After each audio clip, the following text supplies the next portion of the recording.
Bonjour, bienvenue dans ce deuxième jour. Donc c'est un programme spécial dos. Je vais vous montrer quelques mouvements déjà pour relâcher un petit peu les tensions qu'il peut y avoir dans votre dos. Donc hier on a vu une respiration et la position de l'enfant. Aujourd'hui je vais vous montrer deux positions qui sont très bonnes aussi pour le dos. Donc d'abord on va venir s'allonger. Donc on va venir en mettant la hanche sur le côté. Donc bon, j'utilise mon meuble mais ça peut être le mur. Vous approchez au plus près, collez la hanche contre le mur. On s'allonge et on vient tourner et on va venir ici. Alors, si c'est possible, vous allez tendre vos jambes. D'accord. Si c'est pas possible, vous pouvez garder un petit peu vos genoux fléchis. L'idée, c'est d'avoir vraiment tout le dos qui repose sur le sol. Donc, si vous n'êtes vraiment pas à l'aise, que vous avez un dos qui est raide et des jambes qui sont aussi douloureuses derrière les cuisses, vous mettez un coussin pour surélever. Et si c'est possible, vous allez tendre vos jambes. Et si vous voulez aller un peu plus loin, vous pouvez fléchir vos pieds. Si vous avez beaucoup de souplesse, vous pouvez aussi rapprocher ici vos jambes pour soulager. Donc l'idée étant de faire reposer le dos et ici de relâcher. D'accord ? Et vous pouvez même tendre vos bras pour un relâchement un peu plus profond. Et vous restez là. Alors là, je vous invite à rester assez longtemps. Si vous avez très mal au dos, vous pouvez rester 5 minutes. Ça va vraiment détendre votre dos. D'accord? Donc ça, c'est très bon pour le mal qu'il y a vraiment dans le bas du dos. Donc on va se tourner. Et on va revenir. Et maintenant, on va faire la même chose en position assise. Donc ça, c'est la posture, on va dire, du bâton.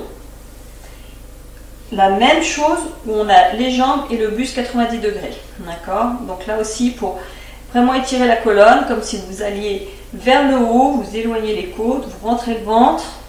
Et maintenant, on va rentrer dans la posture de la pince. Donc à partir de là, on inspire. Si vous êtes sujet au mal de dos, je vous invite à ne pas utiliser vos mains. Vous serrez le ventre et à la force du ventre, vous descendez. D'accord? Et seulement si vos mains peuvent toucher les orteils, vous touchez vos orteils. Sinon, vous ne vous forcez pas, parce que sinon ce qui se passe, c'est qu'on veut y aller, donc on va arrondir ici, on va mettre les épaules ici, et on va venir ici, on va venir tirer. Ça va créer des tensions, ça peut même créer des lumbagos. C'est pas ce qu'on recherche. Donc, relâchez le haut du corps. La seule chose qui doit être engagée, ce sont vos jambes et le ventre. D'accord ? Les épaules sont détendues, le visage est détendu, votre respiration est calme.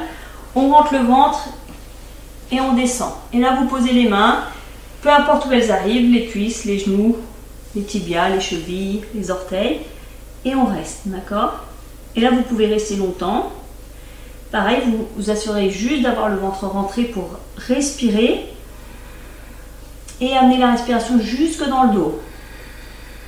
Donc, vous respirez par le nez, en rentrant le ventre, et à l'expire, vous rentrez le ventre. Inspirez, rentrez un peu plus le ventre. Et expirez, vous allez voir que vous allez descendre avec l'espace que vous avez créé. Et vous pouvez descendre un peu plus. Inspire. On recrée l'espace en rentrant le ventre. Et expire. S'il y a de la place, on y va. D'accord? Vous faites ça doucement, sans surtout tirer ni les épaules, ni le dos. Pas de tension dans le visage, dans le haut du dos. Hop, et on revient tout doucement. D'accord? Ensuite, vous pouvez plier tranquillement. Croiser et soulager. Et ici, tout simplement, on va inspirer comme si on voulait monter le sternum vers le haut. Et expirer. Inspirer. Et expirer. Vous voyez qu'en même temps, ça fait un mouvement au niveau de mon bassin. J'inspire. Hop, le dos se creuse. Et expire, le bassin tourne, hop, et le dos s'arrondit. C'est la même position qu'on peut faire parfois quand on est à quatre pattes. Et expire.